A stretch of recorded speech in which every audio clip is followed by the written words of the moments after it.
hapon, mga ka-attend, narito tayo. Si Hardinero Pastor, Abelardo Guerrero, tayo ay gagawa ng concoction, yung fermented plant juice para sa ating mga garden, sa ating mga tanim na gulay.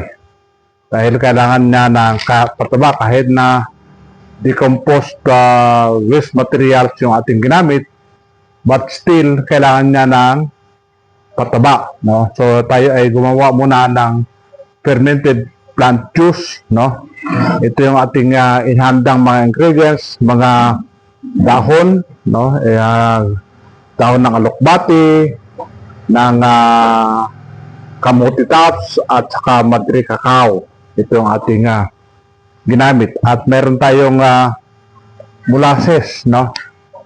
So 1 kilo nun, kalahating kilo ng molasses.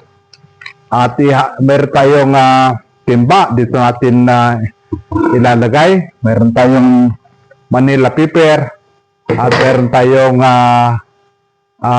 Scotch tape at meron tayong weighing scale, no? Dahil kailangan timbangin natin yung mga elements ng fermented plant juice, no? Kailangan din natin ng certain upang gawin nating gloves dahil hindi pwedeng makontaminate yung ating gagawin na fermented plant juice, no? Silipin muna dahil hindi ko makita yung aming gloves, no? At meron tayong wooden na pangsandok dahil mamaya doon sa ating molasses, ito yung ating gagamitin upang kunin yung mga natitira, no? Kailangan makuha lahat yung karamihan. So dito natin ilalagay itong ating tinadtad, no? Slicein po natin yung mga dahon-dahon sa 1 cm. Hindi naman po gano'n 1 cm. Hindi naman gano'n sa kalakihan dahil kailangan na madali siyang ma-ferment. Dahil ang fermentation nito ay nasa minimum of 7 days. No? At pagkatapos yan ay atin nang ilalagay o i-apply sa ating mga tanim. Pwede po itong pang-spray, pwede rin idilig, no? Ang measurement nito ay 1:2:1.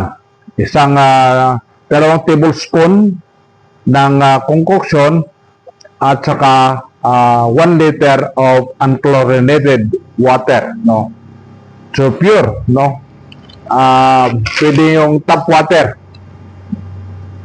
na gagamitin natin, no? Ang chlorinated siya. Kailangan na walang contamination. So ihalo natin itong ating molasses, no?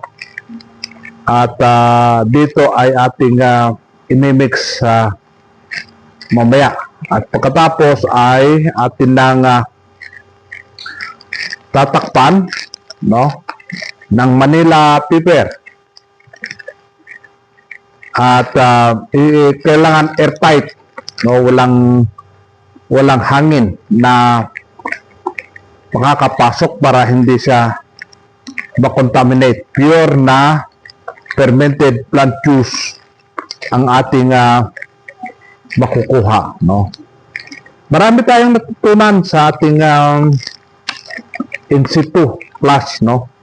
May iba't ibang mga concoction, no, para sa pangailangan ng ating mga no?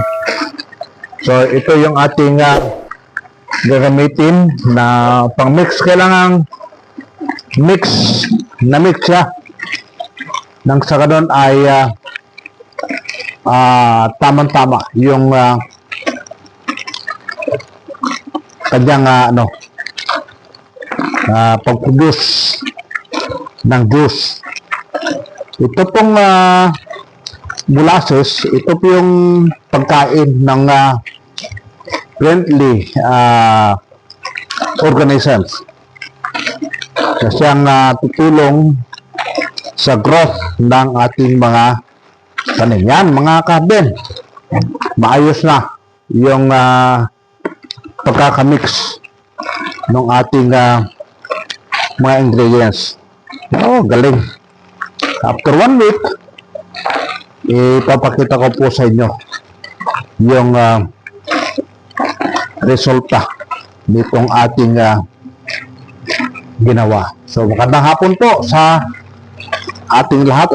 Sana po ay maka-inspire ito sa inyo upang tayo rin ay gagawa ng natural na fertilizer natin.